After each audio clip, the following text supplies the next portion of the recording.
Oh, I just wanna take you anywhere that you'd like. We could go out any day, any night. Assalamualaikum warahmatullahi wabarakatuh. Halo teman-teman semua, kembali lagi di channel YouTube Riana Fitriarum dengan NIM 11230041.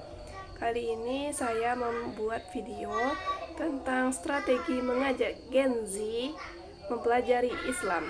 Strategi mengajak generasi Gen Z mempelajari Islam harus dilakukan dengan cara yang lebih dekat dengan kehidupan mereka sehari-hari. Gen Z adalah generasi yang tumbuh bersama teknologi, media sosial, informasi yang sangat cepat. Karena itu, cara penyampaian dakwah atau pelajaran Islam tidak bisa hanya menggunakan metode lama, tetapi juga harus mengikuti perkembangan zaman agar lebih menarik dan mudah dipahami. Strategi yang pertama, yang paling penting adalah menggunakan media sosial sebagai sarana dakwah. Bang Irfan, menurut lu nih, dakwah di media sosial tuh penting gak sih? Wih, penting banget bro. Karena kan kalau kita lihat sendiri secara data kan, literasi membaca dari masyarakat di Indonesia ini kan sangat kurang sekali ya, khususnya anak mudanya. Jadi penting kita untuk masuk ke dunia itu tuh, sosial media, untuk mengedukasi teman-teman semuanya dengan konten-konten dakwah yang kita buat khususnya kan. Jadi nggak cuma konten-konten yang sifatnya hal ilmu duniawi doang, tapi ilmu akhiratnya, ilmu agama Islamnya pun harus kita sebarluaskan melalui dakwah di sosial media. Benar, harus balance.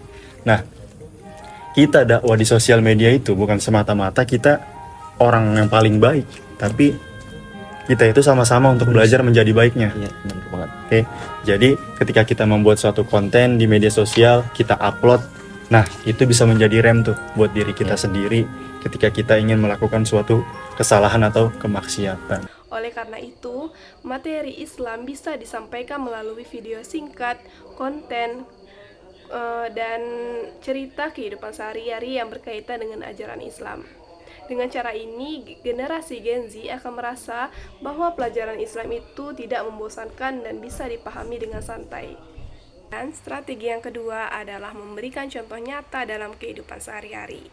Generasi Gen Z lebih mudah menerima sesuatu jika melihat langsung manfaatnya. Misalnya, memperlihatkan bagaimana Islam mengajarkan sikap menghargai orang tua, menjaga pergaulan, jujur, disiplin, dan saling membantu sesama. Ketika mereka melihat bahwasannya ajaran Islam lebih baik dan lebih tenang, maka mereka akan lebih tertarik untuk mempelajarinya. Dan yang ketiga, tidak kalah penting juga menghadirkan pelajaran Islam yang interaktif dan tidak monoton. Misalnya melalui diskusi, tanya jawab, kajian santai, game edukasi Islam, atau kegiatan sosial. Dengan begitu, generasi Gen Z tidak hanya mendengar ceramah, tetapi juga ikut aktif dalam proses belajar. Cara ini membuat mereka lebih nyaman dan tidak cepat bosan.